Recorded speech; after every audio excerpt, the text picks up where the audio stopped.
Hello and welcome to Meet Me at the Riverside. I'm Lydia Gerner from Wareham Week. And yours truly, Queen Banda from WCTV. Today we are joined by Tom Silvia, the owner of Faded Image Barbershop right here in Wareham, right on Main Street. Right on Main Street. How are you today? I'm doing staring too, because you guys all had it perfect. Oh, this one! Okay. But this half a conversation. Okay, so I look at you, so I want to look at the camera. Well, I see you guys turning to the camera. We have invited you here to talk about a pressing matter, and that is bullying. Bullying, yes. I'm not talking about bullying as something just limited to the idea of children fighting one another or kids. Yes. She's cut off. Whatever else is going on, she's cut off. Okay. She's already slurring words and everything else. So no more sangria for you? No.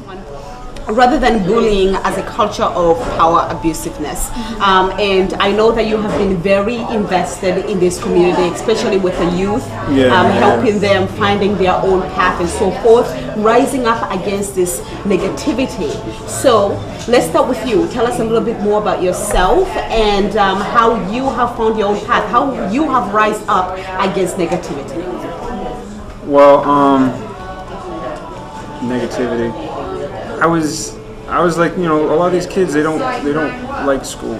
Mm-hmm. I hated school. You hated school? Hated school. Now, did you just hate like high school or middle school, or was it just school in general? I was just lazy. I didn't want to do schoolwork. I didn't want to write nothing. I don't like reading, you know, so I was one of those kids. What did you rather do? Yeah. Were you bullied or were you? No, I wasn't. No, I was never a bully. I was never a bully. Okay. I was always a big kid. Okay. I was 300 pounds, 350 when I was in high school. I played football. I had surgery done. It's a whole other story. We can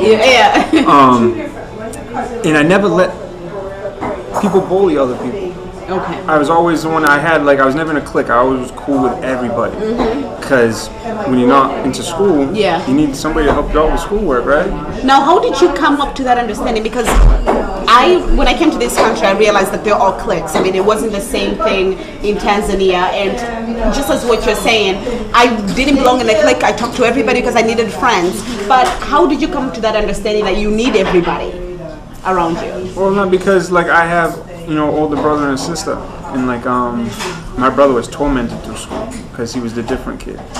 You know, he liked to play Pokemon cards in high school, you know, so the jocks and all that would pick on him. And I seen what he went through, and I was always the bigger kid, so I stuck up for my older brother. Okay. You know, so I just realized it ain't cool being this, you know, you're in your own little clique. In life you need people from everywhere, you know? Oh, no, we gotta do this. Wait till you cracking that almond every time I take the whole almond. 1, 2, 3. Oh, you gotta. Food shows. And I think it has gotten worse in terms of social media. You're not only getting picked with easier. kids only in school. They can pick on you anywhere. Well, you're going to be a lot tougher on the internet when people don't know any of your flaws. Okay. You know what I mean? So it's going to be easier for you to do something like that because they don't know who you are behind that computer. Yeah. Now, what do you think should be happening in these schools? You know, maybe to reduce that culture, or maybe what should be happening at home? I was gonna say, you really can't control the schools or anything like that because it's going to happen. You got to control yourself. You got to let people know that. You got to let yourself know that whatever these people are saying, it don't matter. You got a heart. You do whatever your heart wants to do, and who cares what they say. But it's hard too because when kids are bullies, a lot of times they don't have a good home situation and they watch someone in their family bully somebody else, you know, and they kind of learn it there and they have to get out their aggression, you know what I mean? Because maybe they don't have power in their home, but then at school, they're the tough ones. But that continues. I mean, the same bullies who are in school, you find them in real life. That continues. I don't know about you. I laugh about the that. root issue is hard to address. It's not just you need a slap on the wrist for your bad behavior. You know, it's a lot of the bigger issue. Cool kids in school, you see them now, they're not so cool. They still live in their mother's basement. They don't have a job. But they were the ones that were doing all the picking on people. So it just shows. It's like that Taylor Swift song. I don't know that one. I don't know that one. I'm sorry. I don't know that one. 3, That's kind of like a bowling blind song. mice. Three blind mice. Let 'em See run. how they run. See how they run. Okay. That's enough. It's kind of a Everybody bowling at home song. knows it.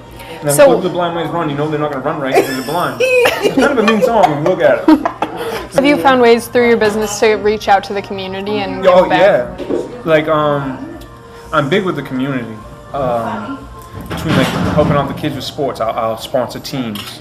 Yeah. I like to donate to kids that they might not be able, like you both of you went to the shop for back to school, Right, gave free away back to school a bunch of haircuts. haircuts for kids. You want to do that kind of stuff because you want them to feel like they are important. That I have so much bacon here if anybody wants some. No, we do have a lot of bacon. I know you want meatloaf, but 5 pounds of bacon is kind of crazy. I know. Now you're a father now, and Yes, the I am. child has not started school yet. No. The little girl. But are you worried about this kind of stuff? Yeah, nobody better bully her because I'll be waiting right outside. Best believe that.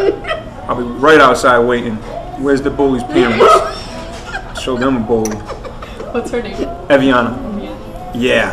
As soon as I get that phone call, best believe it. Turn off my clippers, I'm heading to whatever school she's at. Now, if your fiance's parents would have said the same thing about her, you wouldn't have a Vienna today. Well, technically, Well, technically. no, me and my fiance, I have a child with another woman. Okay. So yeah, me and my fiance don't have a kid. Oh, all right. Yeah. Oh, okay. Might need to edit that one out. No, you know, I'm kidding. That's what practice is. Evidence. Yeah, there's definitely proofs in the pudding right there. But too bad that's only girls that carry it. I think men they should carry the same evidence in one way or another. No, because we got to deal with the pregnant woman. No, if you want to. Thank You have you. kids? I can't believe Yes, Neither one of you I- have kids, right? No, but Yeah. Wait till you guys get pregnant, right? And then we'll do the same show. And if my And husband see- says that to him, I will not allow that.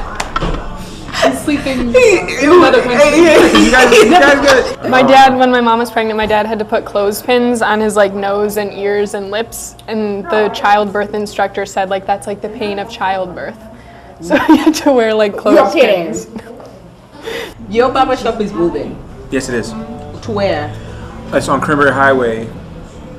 3065 Cranberry Highway. It's right across the street from Bailey's. Okay. And do you only do haircuts or there are other services that you offer?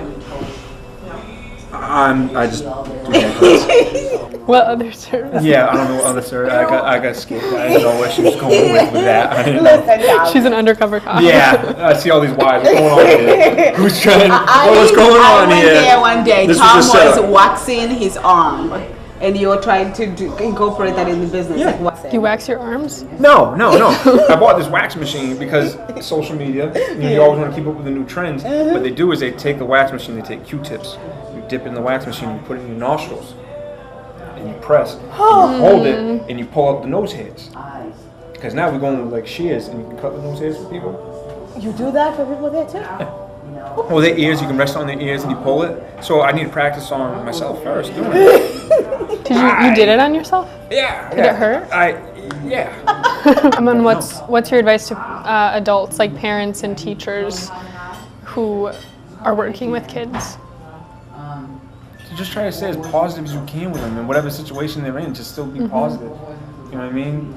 To show that you care. A lot of people want to know that someone cares about them. You know what I mean? Not feel like they're just last place. Make sure that you show some type of support. It could be the simplest thing. Maybe like you said, bagging groceries. You show support. You get a job. There you go. Yeah. Good for you. Some people laugh oh well, you're not gonna make that a career, right? No, show some support. Yeah. There's other people out here that just sit on the streets. At least they're doing something. Just be positive. As long as we're positive, we can go a long way. And if you would like to be a guest on the show, feel free to let us know. We're interested in booking more people. Absolutely. And thank you again for joining us in this third episode of Meet Me at the Riverside Cafe. Again, with us was Tom Silvia, the owner of Faded Image Barber Shop right here on Main Street, Wareham. However, he's going to be changing his location next year. So in 2 months or 1 month. So next year. But thank you so much, Tom. Thank you. Yeah, and now just relax. Now eat the 10 pounds of bacon you got over there. I'm taking that home.